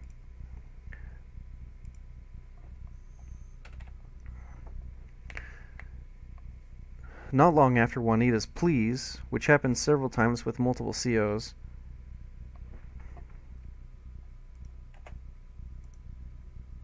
which happened several times with multiple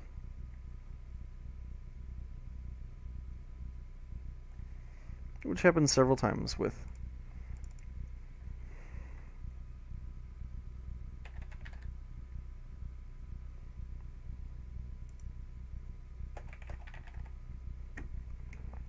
which happened several times with other COs as well.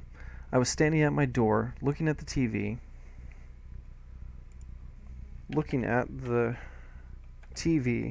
when a deputy walked past.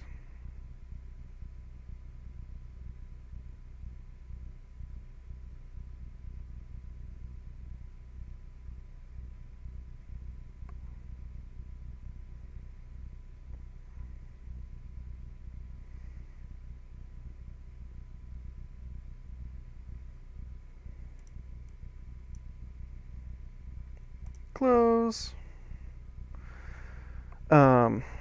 When a deputy walked past. I was standing at my door, looking at the TV, when a deputy walked past. He stopped and said, "So I hear you have a hunchback." Not what I expected. What? Yeah, a big growth on your back? I think he was hoping I'd show him. Wait, so you guys know what's going on with us medically? He gave a shrug. Sometimes. Isn't that against HIPAA? HIPAA is the Health Information Protection. Isn't that against HIPAA? HIPAA is the Health Information Protection and Privacy Act. He started a moment before saying no and walked away. Walking away. Now, the CO wasn't the one I gave my medical kite to, nor was he at the doctor's office. So, someone told him about my medical condition. Apparently, doctor-patient confidentiality didn't exist in jail. In my opinion, the deputies shouldn't even be looking at my medical information. They should simply turn the kite into the medical professional. I talked with Leprechaun, and we decided to put a kite in addressing possible HIPAA violations. The response back told us that if we didn't want COs to read our medical kites, then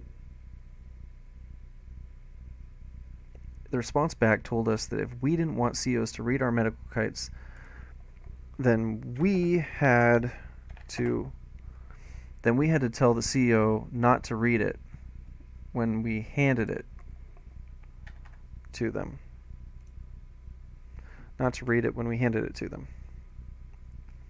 I awoke feeling groggy. I got up and made a lukewarm sink coffee. Coffee is great. Lukewarm sink coffee, not the best thing in the world, let me tell you. In fact, I just did tell you. Ha! Staring at myself in the mirror, I began questioning my appearance. 5 months without any sun made my skin pasty white. I had bags under my eyes. I started questioning if I was oversleeping, because I definitely didn't lack sleep. 5 months of growth and no beard oil available left my face looking quite caveman. Quite caveman-like.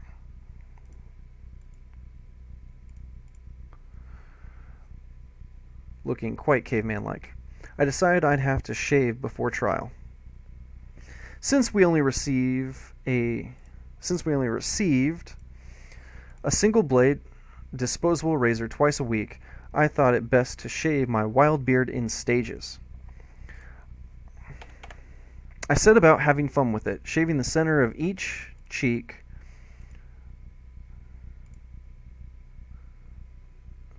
with thick mutton chops going all the way to my chin. I was the talk of the town. Next, I had the Hulk Hogan beard, which left me calling everybody brother. After that, I had an insanely long soul patch.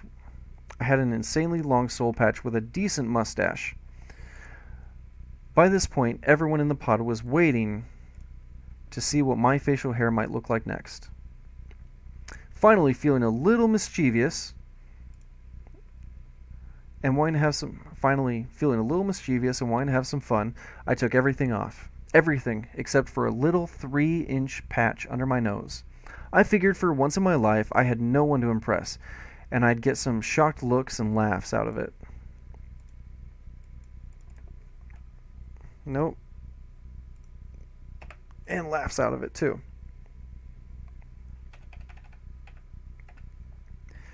I figure I'd get some shocked looks and laughs. There we go. People gave me a lot of laughs and wow or no way. Often the conversation went, "A Hitler stash? Are you crazy?" And I'd respond, "I'm just a really big fan of Charlie Chaplin."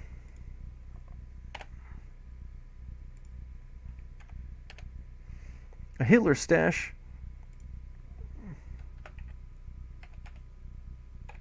Let's hyphenate that, yeah? Yeah. A Hitler stash? Are you crazy? And I respond, "I'm just a really big fan of Charlie Chaplin." Needless to say, I was a big deal and loved the attention. Passing a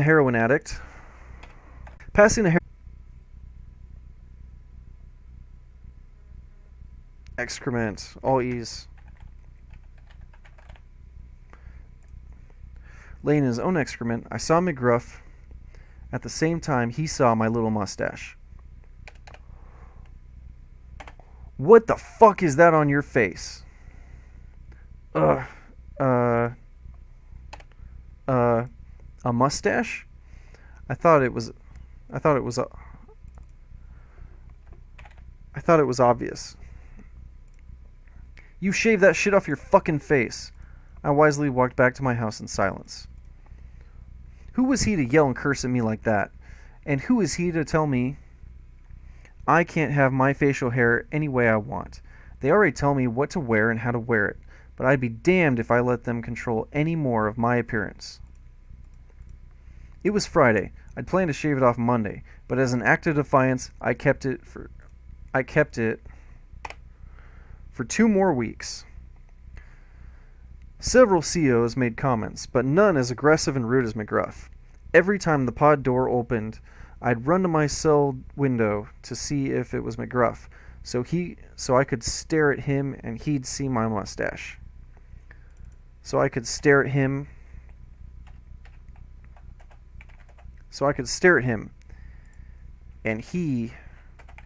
could stare at my mustache.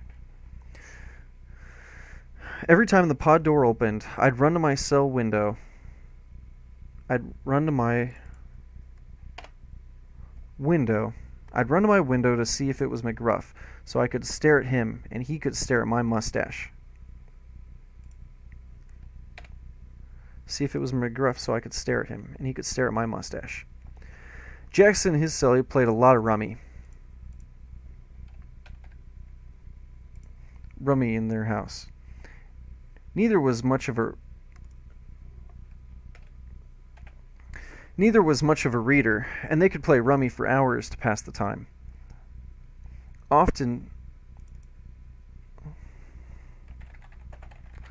They often played to 10,000. Which, if you know rummy, is an insanely high score.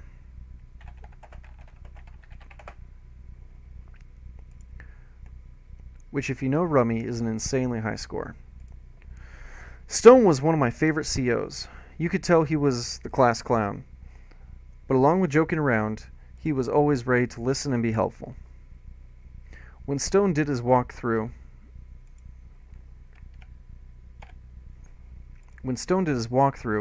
he'd always stop at Jackson's house and ask who was winning at rummy. He'd often exclaim things like, "You're letting him win, huh?" Or, "Why you getting beat so bad, man?" He was how we wished every CO was. One day, Jackson and Sully started arguing with Stone about who was actually winning. Stone ended the competition by saying, "You know who I think is really winning? Me, because I get to go home to my wife."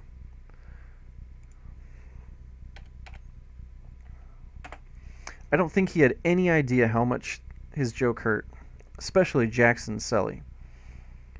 He had a wife, kids, and he didn't need a reminder that he wasn't going to be able to spend time with them for many months.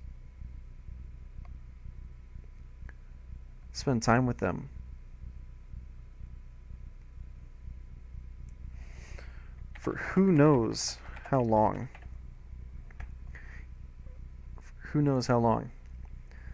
Even the best COs can forget their place and take a joke too far. The COs, in addition to having a lot of power over the inmates, they also get to enjoy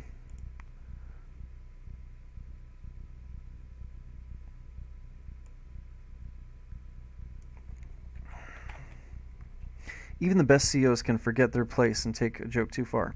In addition to having a lot of power over the inmates, COs get to enjoy freedoms that the inmates don't need to be reminded of. Nothing can incite a flooding of cells like a deputy walking into the pod eating an ice cream cone. Nothing can incite a flooding of cells like a deputy walking into the pod eating an ice cream cone. Nothing can incite a flooding of cells like a deputy walking into a pod eating an ice cream cone. That happened twice, and yes, a cell was quickly flooded.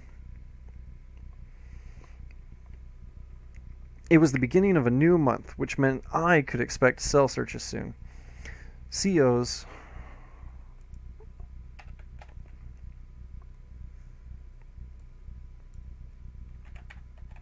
deputies.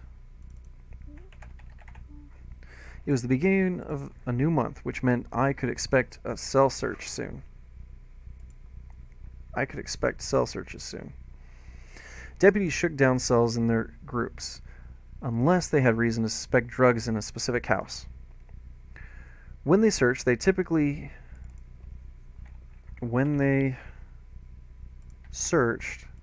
had a garbage bag in their hand, ready to throw away contraband or anything that made an inmate too happy.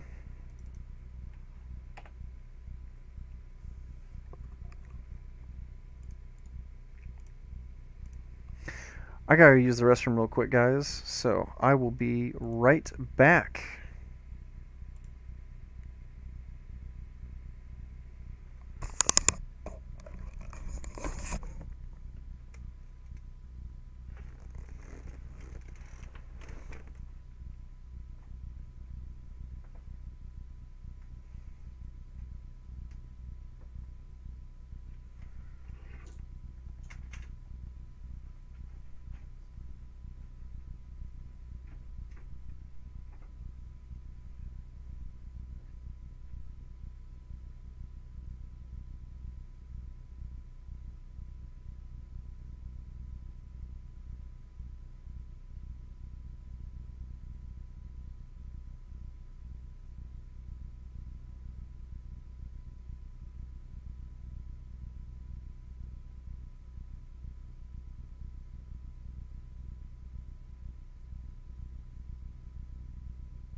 I'm a little peckish, so I got myself some cheese and crackers. Some cheese and crackers. Some cheese and crackers. Some cheese and crackers. Gotta be some crackers. Some cheese and crackers. Intermission. I love the smell of cheddar. Let me tell you. If you don't love the smell of cheddar, you should. Cheese, please.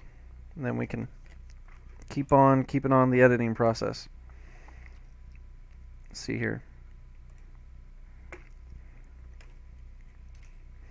So we are now going to enjoy a piece of cheese that we are going to cut in half like that and like this.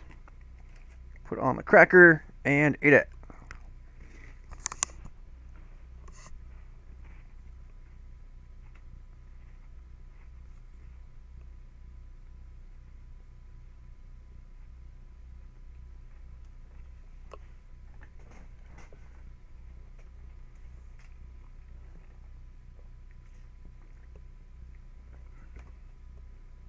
Cheese and crackers.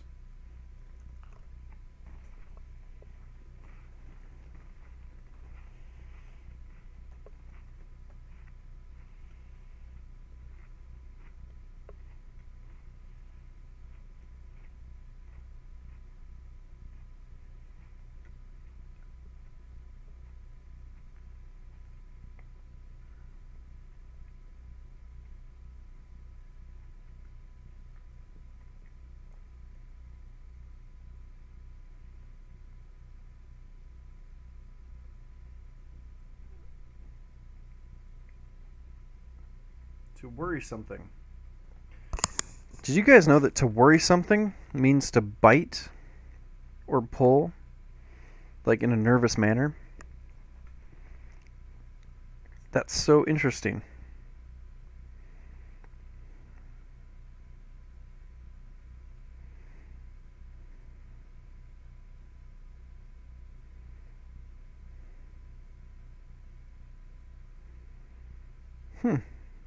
Hang on. Learning.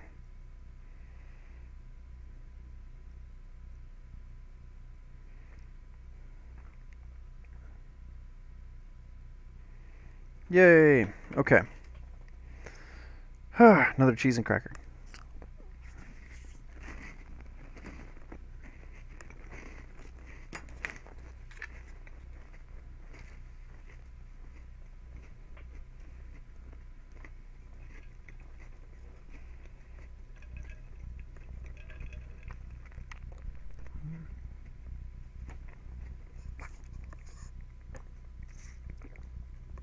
With some water. More cheese and another cracker. Why? Because I can.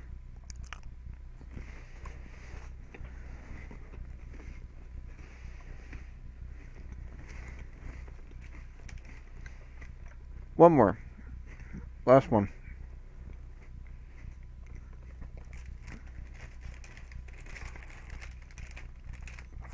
Then I'm getting back to working. I promise.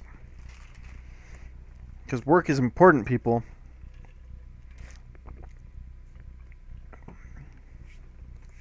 Okay, here we go.